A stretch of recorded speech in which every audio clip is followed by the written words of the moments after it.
Japanese pilots laughed at the F6F Hellcat until its 50 seconds shredded their zeros. No, the Hellcat was never the most elegant machine in the sky, yet it became the most decisive naval fighter of the Second World War. More than 12,000 were built, and in combat it destroyed over 5,000 enemy aircraft while achieving a kill ratio of 19-1, the highest of the entire conflict. At first, Japanese veterans scoffed at its bulky frame and slow climb, certain that the nimble Zero would continue to dominate the Pacific. What they could not imagine was that this so-called clumsy fighter carried within its wings 6 Browning heavy machine guns that could unleash a storm no lightweight aircraft could endure.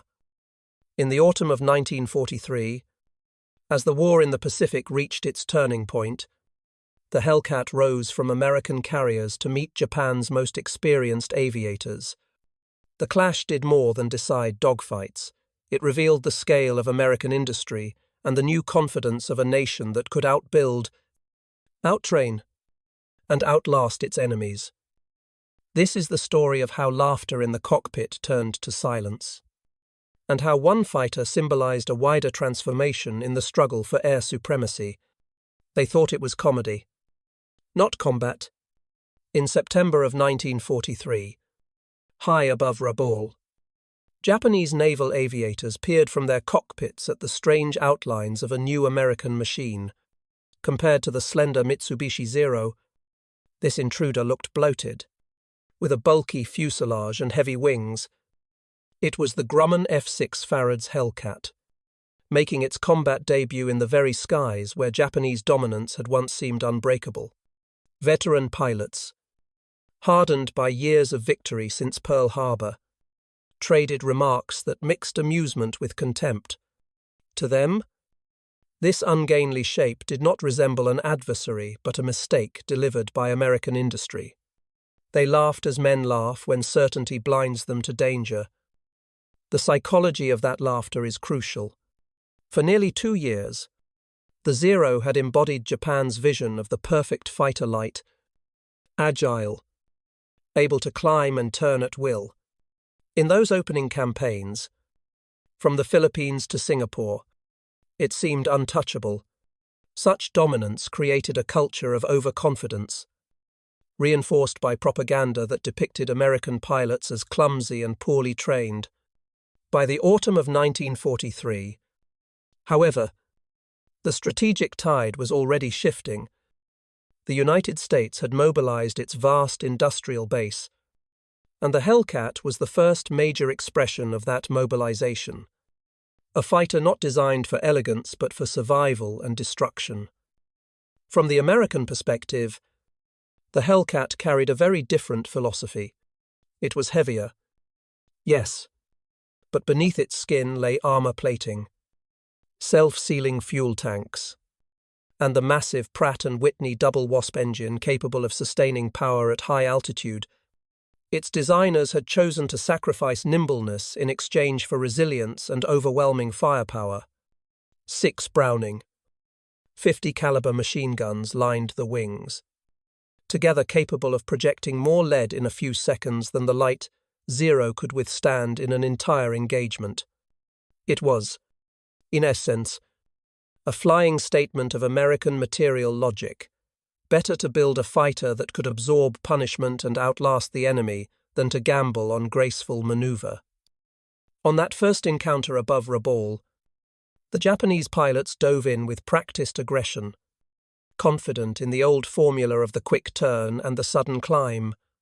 Yet when the Hellcat pilots squeezed their triggers, a curtain of bullets slashed across the sky. In seconds, 1 Zero shattered, its fragile structure unable to resist the storm. What followed was not merely the destruction of a single aircraft, but the fracture of an illusion. The laughter of the Japanese pilots turned to silence, and in that silence lay the foreshadowing of their decline. Historians today recognize this moment as more than a dogfight. It was a collision of philosophies, lightweight tradition against industrial modernity, valor against attrition, just as armoured knights once scoffed at the longbow before Crécy, or European generals underestimated the tank before Cambrai. So too did Japanese pilots misread the shape of their future enemy. The Hellcat's ungainly outline concealed not weakness, but an entire system of production, training, and doctrine.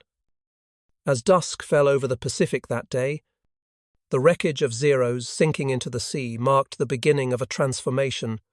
The Americans had not only fielded a new fighter, they had introduced a new way of waging air war, one that no amount of courage could overcome. The laughter above Rabaul was short-lived, for within months, the Hellcat would dominate the skies with a relentlessness that no pilot, however skilled, could laugh away. The Hellcat was not born in the skies of the Pacific, but in the measured drafts of a Long Island design room. In the anxious months of 1942, after the chaos of Midway and the brutal test of Guadalcanal, the United States Navy pressed Grumman aircraft to deliver something beyond the aging Wildcat. Leroy Grumman and Chief Engineer Rex Beisel faced a dilemma familiar to every wartime innovator: how to reconcile the elegant theories of aerodynamics with the brutal demands of attritional war. The solution lay not in imitation of the Zero, but in a conscious rejection of it. Where the Japanese embraced light frames and razor-thin margins, the Americans chose mass, armor, and redundancy. At the heart of the new design sat the Pratt & Whitney Double Wasp, an 18-cylinder radial engine capable of producing 2,000 horsepower, more than a machine. It was a metaphor for American industry, complicated, heavy, yet reliable when produced in vast numbers. Every duct, every rivet, every sheet of aluminum was conceived not merely to fly, but to survive hits, to come home, scorched and riddled, yet still carrying its pilot to the carrier deck. This was not aeronautical art. It was industrial logic rendered in metal. The prototype, labelled XF6 Farads 3, took to the air in June of 1942. Observers noted its bulk and remarked that it looked closer to a bomber than a fighter. Yet when the throttle opened, the Double Wasp propelled it skyward with an authority unseen in previous naval aircraft. The decision to fit armor plating behind the cockpit, bulletproof glass in the windscreen, and self-sealing fuel tanks revealed a cultural contrast. Japanese designers, constrained by scarce resources, accepted fragility in exchange for agility. Grumman engineers, operating in a nation of abundance, could afford to build for endurance and still produce thousands. From the perspective of economic history, the Hellcat illustrates how wartime production is inseparable from doctrine. The United States, preparing for a long conflict, needed aircraft that could be replaced as quickly as they were lost and flown by pilots whose training emphasized teamwork over personal duels. The Hellcat was designed as a system platform, compatible with carrier operations, easy to maintain under salt and heat, and simple enough that new aviators could master it after only a few dozen hours. The philosophy became visible in the assembly lines of Bethpage, where women riveters and immigrant machinists worked shifts that blurred day and night. Each finished Hellcat embodied not only aerodynamics but social mobilization, the transformation of civilian skill into military power. Every seam welded in that factory was an echo of Roosevelt's promise that the arsenal of democracy would bury its enemies not with elegance but with quantity and quality combined. When the first production models rolled onto carrier decks late in 1942, they carried more than steel and engines. They bore the weight of strategic expectation. The hope that the age of the Zero's uncontested supremacy was ending. To the eye, they were awkward, thick-bodied creatures of steel. To the historian, they were the physical proof that America had solved the riddle of war in the Pacific, not to match the enemy's maneuver, but to overwhelm him with resilience, firepower, and the unyielding arithmetic of industry. The first combat baptism of the Hellcat came not with fanfare, but with the raw urgency of the Solomon Islands campaign. On the final day of August in 1943, fighters lifted from the deck of the light carrier USS Independence. Among them flew Lieutenant Edward "Butch" O'Hare, already a decorated ace, guiding a formation of young pilots whose confidence was tempered by the memory of wildcats mauled by the Zero. The air above the Solomons was heavy with tropical haze, and beneath that haze the confrontation that would test the Hellcat unfolded. When the Japanese approached, their tactics remained unchanged: dives, spirals, sudden climbs honed through years of combat.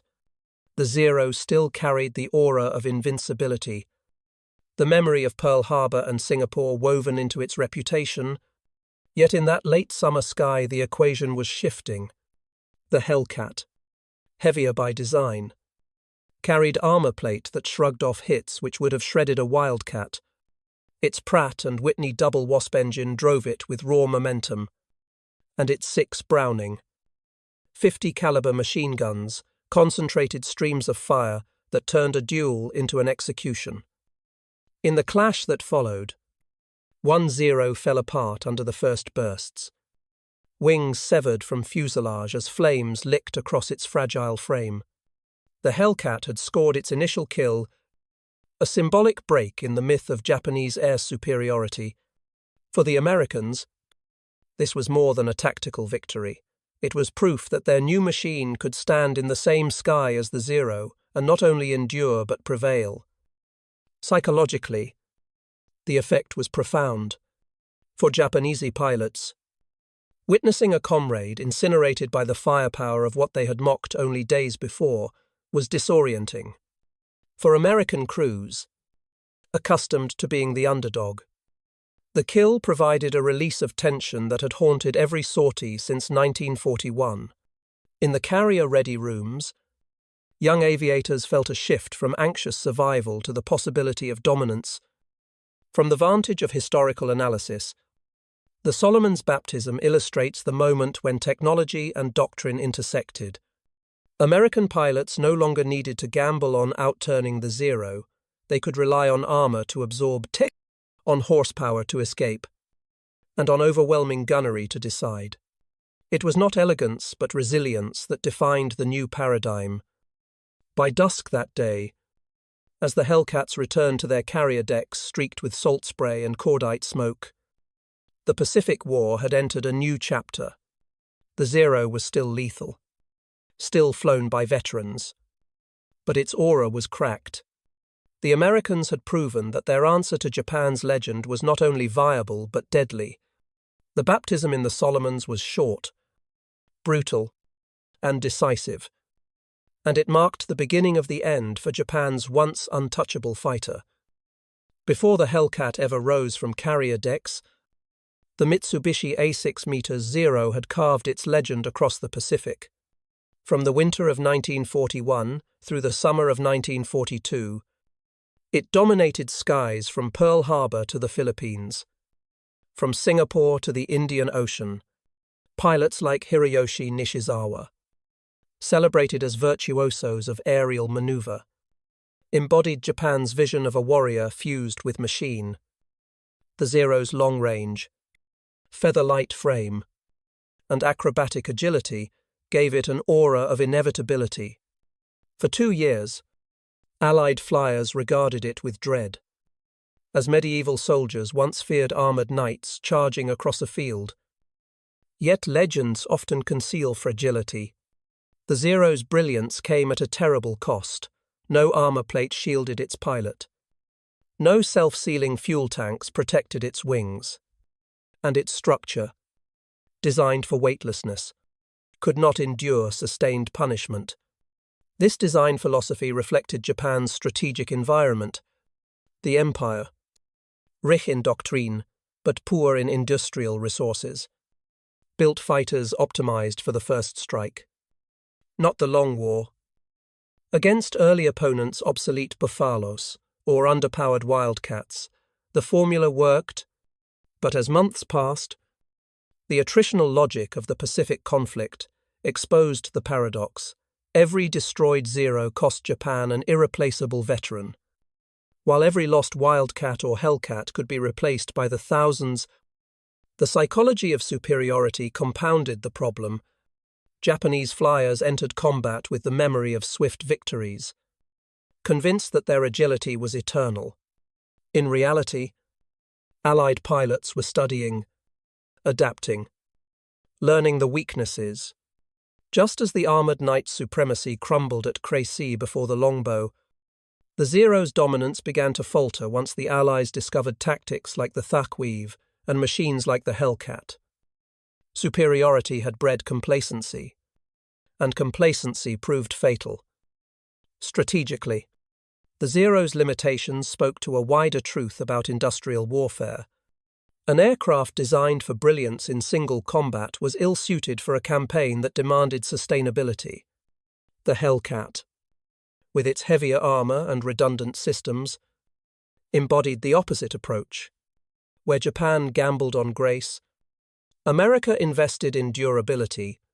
Where Japan celebrated the individual ace, America constructed a system where average pilots could thrive in durable machines. By the autumn of 1943, the gap was widening. For every Zero that burned over the Solomons, there was one fewer veteran to train replacements. For every Hellcat shot down, 2 fresh machines rolled off Grumman's lines at Bethpage.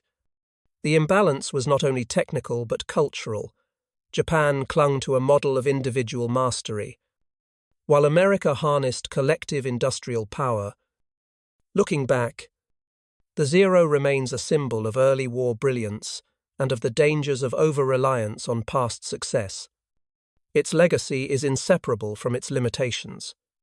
The aircraft that had once humbled fleets and terrorized inexperienced pilots could not withstand the relentless weight of American production and adaptation. The Hellcat did not just defeat the Zero in combat, it exposed the fragility of a design philosophy that mistook agility for destiny. Long before the Hellcat filled the skies, American pilots had already learned through bitter trial that to fight the Zero on its own terms was suicide. The early months of the Pacific War were marked by Wildcats clawing desperately for survival, often outturned and outclimbed by the agile Japanese fighter. Out of this crucible emerged John S. Thark, a naval aviator whose mind worked as keenly as his reflexes. In the spring of 1942, he devised a formation maneuver that would be called the thatch weave, a tactic as much about psychology as aerodynamics. The weave was deceptively simple. 2 fighters flying in parallel would cross paths whenever an enemy slipped onto one's tail. As the Japanese pilot pursued, the partner aircraft would swing into position, guns aligned with the predator who had become prey. In practice, the weave neutralized the Zero's agility by exploiting its predictability. What mattered was not the brilliance of one pilot, but the discipline of 2. It was a doctrine born from necessity, yet it reshaped the balance of air combat. When the Hellcat entered service in 1943, it inherited not just an airframe, but this tactical memory. American flyers carried the weave into their new machines, discovering that with 6 heavy Brownings and stronger engines, the trap became even deadlier. Japanese pilots who had once revelled in tailing slower Wildcats now found themselves shredded by overlapping cones of fire. The psychological effect was profound. What had once been a duel of reflexes transformed into a battle of coordination, a contest in which American training and teamwork erased the advantage of Japanese agility. From a broader perspective, the weave represented a cultural divergence between the 2 air forces. The Imperial Japanese Navy prized the individual ace, celebrating names like Saburo Sakai and Hiroyoshi Nishizawa as symbols of national prowess. In contrast, the United States Navy sought to institutionalize success, to turn lessons learned by one pilot into doctrine for all. The weave embodied this ethos. It was not the genius of a single man in combat, but the reproducible method of an entire system. The adoption of the weave also reflected the economics of war. Japan could not afford to lose its aces. Every downed veteran was a hole in an already shrinking cadre of experienced flyers.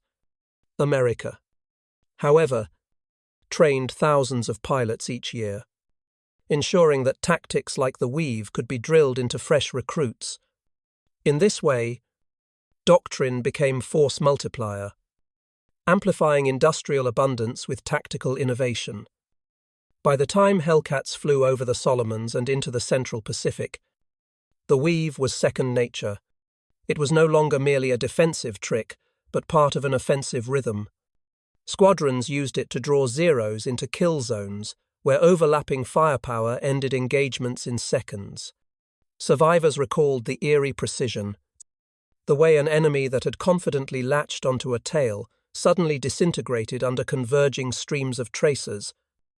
Historians recognize the thatch weave as one of the first clear signals that America was no longer improvising but systematizing its war in the air. It marked the transition from survival to dominance, from scrambling reactions to orchestrated execution. In the hands of Hellcat pilots, it was not just a maneuver, it was the proof that the United States had absorbed its early defeats, converted pain into doctrine, and prepared to fight the Pacific War on terms of its own choosing. By the summer of 1944, the long struggle for the Pacific had reached a crescendo. The United States was driving toward the Mariana Islands, determined to seize Saipan, Guam, and Tinian as airfields for the coming B-29 offensive against Japan's home islands.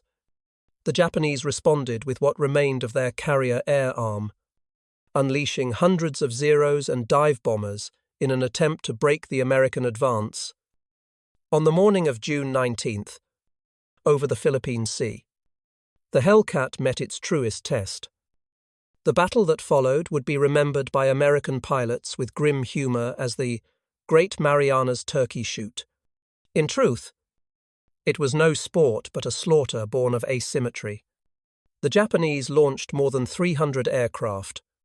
Many were flown by men whose training had been rushed, often only a few dozen hours in the cockpit before being sent into combat. Across from them rose squadrons of Hellcats, piloted by flyers who had logged hundreds of training hours, armed with 6 heavy Browning machine guns, and guided by radar control from carriers bristling with new technology. The outcome was inevitable, but its scale shocked even the victors. David McCampbell, who would emerge as the leading American ace of the Pacific with 34 victories, took off that day with Fighting Squadron 15. In a single sortie, he shot down 7 enemy aircraft, a feat that symbolized not only individual skill but the yawning gap between the two sides. Hellcats dived into Japanese formations, their armor shrugging off scattered hits while their guns tore fragile Zeros into burning fragments. Japanese accounts described the sky as filled with tracers, arcs of fire so dense that escape seemed impossible. By dusk, the Imperial Navy had lost nearly 350 aircraft, a blow from which it would never recover. The Americans lost fewer than 30. Numbers tell one story, but the deeper meaning lies in the collapse of Japan's trained pilot corps. Each destroyed aircraft represented not just metal and fuel but an aviator whose skills could not be replaced. The industrial imbalance was merciless. Grumman factories on Long Island continued to roll Hellcats off the line every 2 hours, while Japan struggled to produce both machines and men. From a psychological perspective, the battle marked the end of the Zero's aura. For years it had symbolized Japanese supremacy. Now it was a target, vulnerable and outmatched. Survivors among the Japanese recalled the despair of climbing into cockpits knowing they faced an enemy who outnumbered, outgunned, and outlasted them. Sociologists might call it the disintegration of a professional community, the veterans gone, the novices thrown into hopeless fights, the identity of the Zero pilot collapsing under impossible odds. The Great Marianas Turkey Shoot did more than decide the outcome of a single campaign. It opened the door for American bombers to strike directly at Japan's industrial heartland. It also crystallized the transformation of naval air war. The Hellcat had become not merely an aircraft but an instrument of systemic annihilation. Where once Japanese pilots had laughed at its bulky silhouette, they now faced it as a harbinger of industrial warfare in its purest form. The sky over the Philippine Sea was littered with burning fragments, each one a monument to the truth that elegance and tradition could not stand against the combined weight of training, doctrine, and mass production. The essence of the Hellcat's lethality was not hidden in its bulk, but embedded in its wings. Each side carried 3 Browning M2 heavy machine guns, 6 in total, chambered for half-inch ammunition that transformed the aircraft into a flying arsenal. At convergence distance, a brief 2-second burst hurled nearly 120 projectiles across the sky. To the Japanese pilot in a Zero, designed for agility but stripped of armor, such a storm was not survivable. Gun camera film from 1944 shows the reality in stark clarity, a Hellcat closing from astern, tracers stitching into the fuselage of a Zero, and then the sudden eruption as aluminum and fuel ignited, wings shearing away in fragments. For American pilots, the experience of pressing the trigger was often described as unleashing a continuous roar rather than a series of bursts. Unlike the limited cannon of the Zero, which carried only a few dozen shells per gun, the Hellcat's Brownings could maintain fire for more than 20 seconds, an eternity in aerial combat. The verdict of those 6 guns was psychological as well as physical. Survivors of engagements recalled the dread of hearing the sound before seeing the bullets. Japanese ace Saburo Sakai later admitted that the Zero, which could dismantle a P-40 or a Wildcat with a few well-placed cannon rounds, seemed impotent against the Hellcat's armoured frame. He remembered pouring round after round into one, only to watch it continue flying as if untouched, while the return fire shredded his comrades. From a military systems perspective, the choice of 6 Brownings reflected America's industrial doctrine. Each cartridge was standardized, mass-produced by the millions every month in arsenals stretching from Missouri to Connecticut. The supply chain ensured that no pilot ever worried about conserving ammunition. In contrast, Japan struggled to manufacture enough 20mm shells, and every burst fired was a reminder of scarcity. Thus, every pull of the Hellcat's trigger was also a declaration of economic supremacy. The impact extended beyond statistics. The firepower reshaped tactics. Hellcat pilots did not need to linger in turning contests. They could rely on boom and zoom attacks, diving from altitude, firing devastating bursts, and climbing back beyond reach. German pilots over Europe would later describe the wall of lead from 8 Brownings on the P-47 as overwhelming.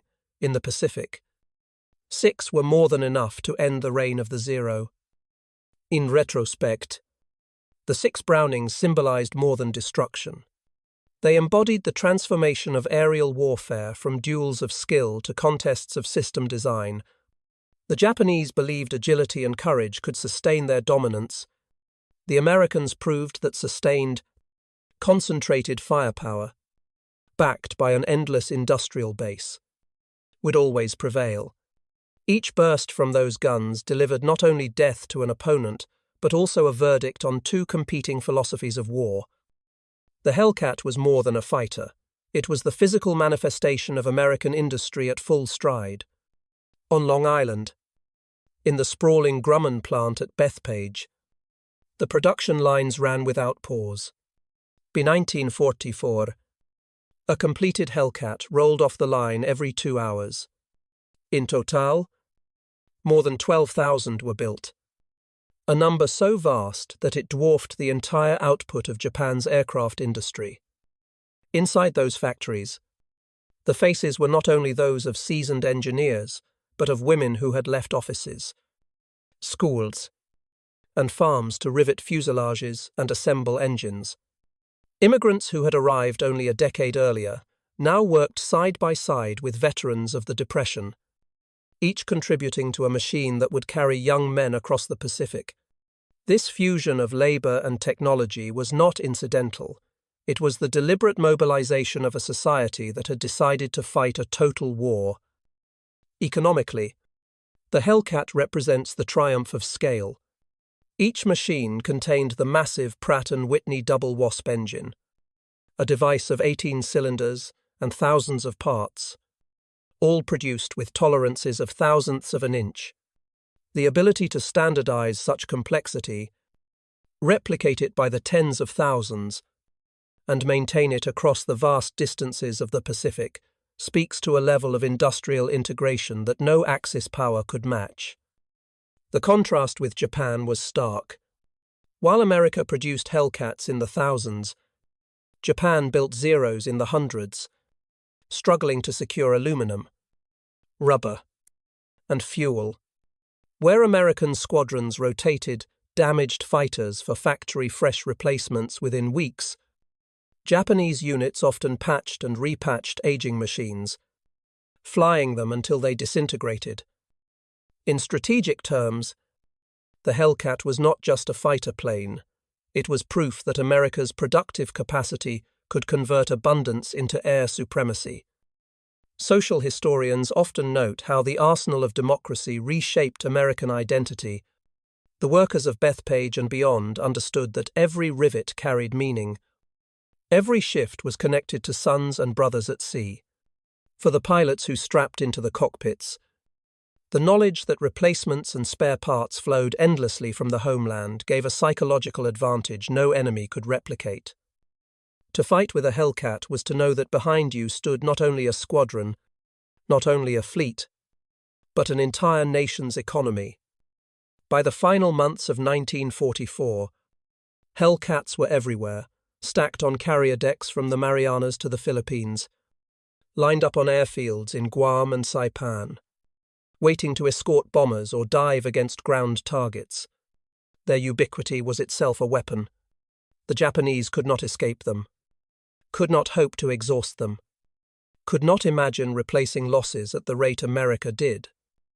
Thus, the arsenal of democracy was not an abstract phrase but a reality visible in steel, aluminum, and firepower. The Hellcat embodied the lesson that wars of attrition are not decided solely in the skies above battle, but in the factories, shipyards, and assembly lines thousands of miles away. Every Hellcat that thundered off a carrier deck carried with it the heartbeat of an industrial nation determined to overwhelm its enemies with sheer, unrelenting capacity. By the spring of 1945, the Mitsubishi Zero no longer symbolized supremacy. Instead, it had become the vessel of desperation. With Japan's industrial base shattered by blockade and bombing, and with trained pilots reduced to a fraction of their former strength, the once feared fighter was pressed into a role its designers had never imagined.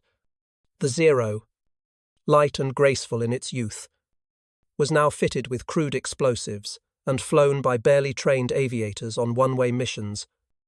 The word that defined this twilight was kamikaze. Nowhere was the transformation more visible than over Okinawa, waves of Zero aircraft. Once instruments of tactical mastery, plunged toward American carriers in suicidal arcs. To the Americans, the attacks were terrifying in their intensity. Yet the Hellcat proved decisive even here, flying combat air patrol above the fleet. Hellcat squadrons intercepted kamikazes miles before they reached the ships.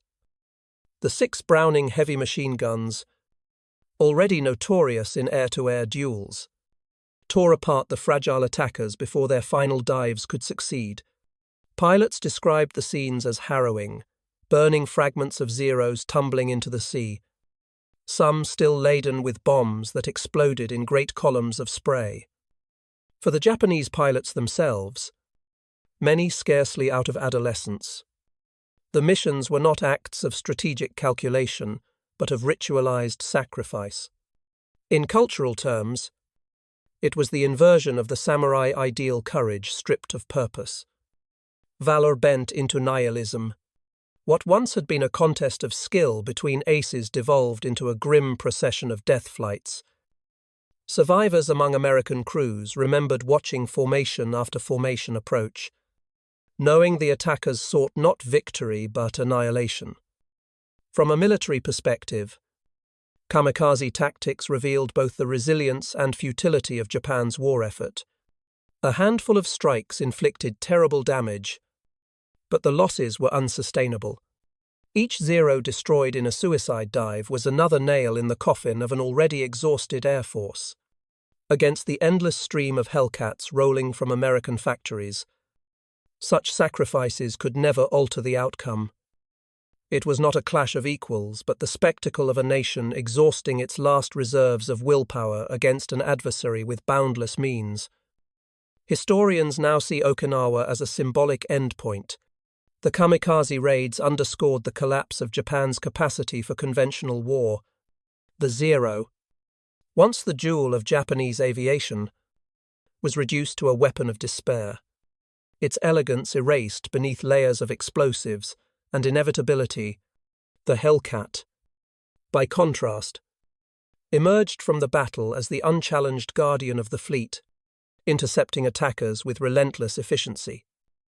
Thus, the twilight of the Zero was not a sunset of glory but of futility. The kamikaze missions highlighted the cultural and strategic dissonance of late-war Japan: courage without strategy, sacrifice without hope. Against this backdrop, the Hellcat's presence was more than mechanical dominance. It was the reminder that wars are not won by gestures of desperation, but by the sustained systemic power of nations. When the war finally ended in the late summer of 1945, the F6F Hellcat stood as one of the quiet giants of victory. Its record was extraordinary: more than 5,000 enemy aircraft destroyed, a kill ratio of 19-1, and over 12,000 machines built in less than 3 years. Yet its true significance cannot be captured by numbers alone. The Hellcat represented a philosophy of war that fused industry, doctrine, and society into a single weapon system. For the pilots who flew it, the Hellcat offered both confidence and survival. Many recalled that the machine seemed less like a delicate instrument than a shield with wings. Stories of returning to carriers riddled with bullets, yet still controllable, became legendary. To Japanese aviators, the Hellcat was remembered in darker tones.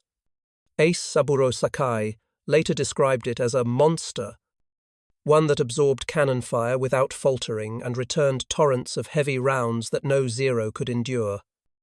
What had once been dismissed as clumsy and overweight had become, in their eyes, unstoppable. In museums today, the Hellcat sits folded wing on polished floors, a relic of a conflict that reshaped the world. Visitors read placards listing its specifications, but the deeper lesson lies in its cultural and industrial meaning. The Hellcat was not the product of one genius or the valor of a handful of aces. It was the expression of a national system that mobilized women on assembly lines, farmers turned riveters, engineers working night shifts, and a fleet that could supply and maintain machines across an ocean. The legacy of the Hellcat also reshaped American self-perception. During the war, its success helped erase the trauma of Pearl Harbor and the humiliation of early defeats. It became a symbol of resilience, showing that with enough training, coordination, and production, a democracy could surpass a militarist empire built on notions of honor and sacrifice. The Hellcat's dominance contributed to a new confidence that extended far beyond aviation, reinforcing the idea that America's strength rested not in individual brilliance but in systemic capacity. Historians often compare the Hellcat to the P-51 Mustang in Europe, and both share legendary status. Yet the Hellcat's story is unique because it was designed specifically for carrier war, operating from wooden decks in salt-heavy air. sustaining damage, and returning again and again to the fight. It was not glamorous, but it was devastatingly effective. Where the Zero had once symbolized agility, the Hellcat symbolized inevitability. In the long arc of history, the laughter of Japanese pilots in 1943, when they first glimpsed its bulky silhouette, has become an ironic prologue. The final verdict was written not by elegance but by endurance, not by fleeting brilliance but by sustained power. The Hellcat's 6 Brownings, its rugged engine, and its endless replacements told the story of a nation that had mastered the arithmetic of attrition. Its legacy endures as proof that in modern war, victory belongs not to those who mock but to those who can build, endure, and strike with unrelenting force. The war ended, the seas grew quiet, and the skies above the Pacific turned from battlefields into memories. The Hellcat remained, not as a relic of brute force alone, but as a symbol of an era when industry and discipline fused into destiny.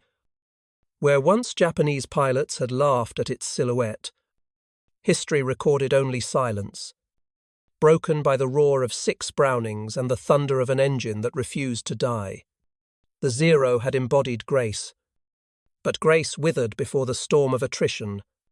The Hellcat embodied endurance, and endurance outlived every rival. Its legacy is not merely that it destroyed aircraft or won battles, but that it proved a paradox that echoes through every age of war.